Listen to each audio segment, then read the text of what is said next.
Dick Hebdige's Subculture, The Meaning of Style, 1979, is a seminal work in cultural studies, examining the symbolic and cultural significance of subcultures in post-war Britain. Hebdige analyzes how subcultures emerge as forms of resistance to dominant ideologies and social structures, using style as a means of expression and defiance, drawing from semiotics, Marxist theory, and the work of thinkers such as Antonia Gramsci and Roland Barthes.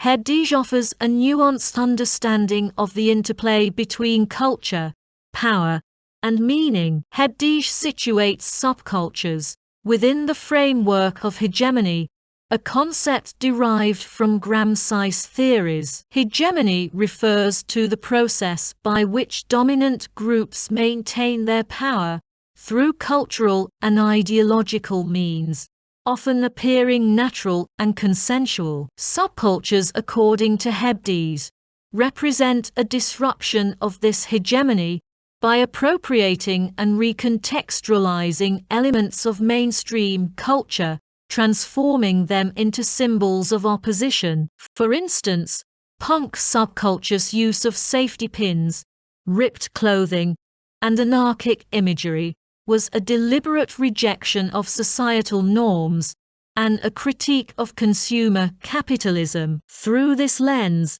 style becomes a language through which subcultures communicate resistance, solidarity, and identity. A key methodological approach in Hebdige's analysis is semiotics, the study of signs and symbols. Borrowing from Barthes, Hebdige deconstructs the way subcultural styles operate as systems of signs that convey meaning. He argues that subcultures disrupt the conventional meanings associated with objects, symbols, and practices by re-signifying them in ways that challenge dominant ideologies. For example, the transformation of mundane items like work boots or leather jackets into markers of rebellion reflects the subversive creativity of subcultures. This process of re-signification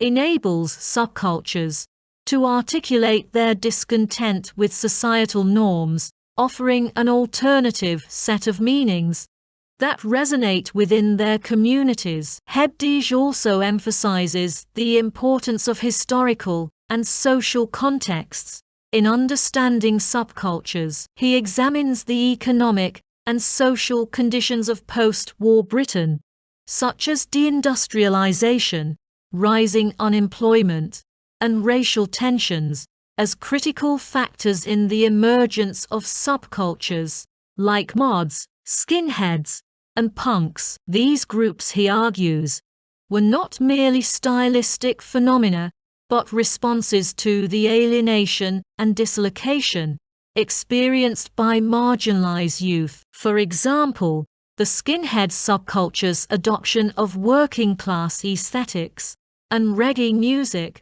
reflected a complex negotiation of identity, blending elements of solidarity with a reactionary stance against perceived threats to traditional values. The role of race and ethnicity is another significant theme in Hebdige's work. He explores how subcultures often draw on and reinterpret elements of Black culture, particularly music, as a means of expressing resistance. The influence of reggae, ska, and rocksteady on British subcultures highlights the intersection of race, class, and cultural exchange. Hebdige notes, however, that this appropriation can be both empowering and problematic, as it often involves the commodification and dilution of Black cultural forms. The tension between subcultural creativity and the exploitation of marginalized cultures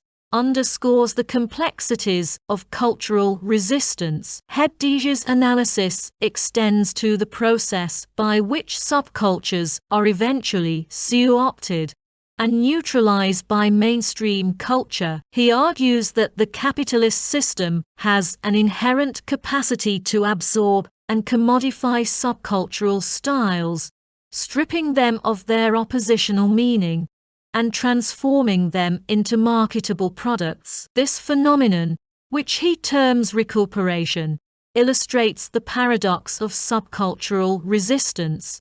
While subcultures seek to challenge the status quo, their aesthetic innovations are often repackaged and sold back to the very society they critique. For instance, the commercialization of punk fashion diluted its radical message, turning it into a trend accessible to mass consumption. The book also delves into the internal dynamics of subcultures, exploring how they construct and enforce boundaries of inclusion and exclusion. Hebdige highlights the role of rituals, symbols, and shared values in fostering a sense of belonging among subcultural members. At the same time, he acknowledges that subcultures are not monolithic entities, but are often marked by internal conflicts and contradictions. The interplay between individuality and collective identity within subcultures reflects broader tensions in the negotiation of agency and structure. Hebdige's work has had a profound impact on the study of culture and society, offering a theoretical framework for analyzing the symbolic and political dimensions of style. However, it has also been subject to critique. Some scholars argue that his focus on the symbolic aspects of subcultures overlooks their material realities and structural constraints. Others contend that his reliance on semiotics can obscure the lived experiences of subcultural members, reducing their practices to abstract signs. Additionally, the book has been criticized for its limited engagement with issues of gender and sexuality, which play a crucial role in shaping subcultural identities and practices. Despite these critiques, Hebdige's Subculture, The Meaning of Style, remains a foundational text in cultural studies, providing valuable insights into the relationship between culture, power, and resistance. By emphasizing the significance of style as a form of symbolic resistance, Hebdige challenges conventional understandings of culture and highlights the creative potential of marginalized groups to disrupt and reimagine dominant ideologies. The book's interdisciplinary approach, blending sociology, semiotics, and cultural theory, has inspired subsequent generations of scholars to explore the complexities of subcultural phenomena and their implications for social change.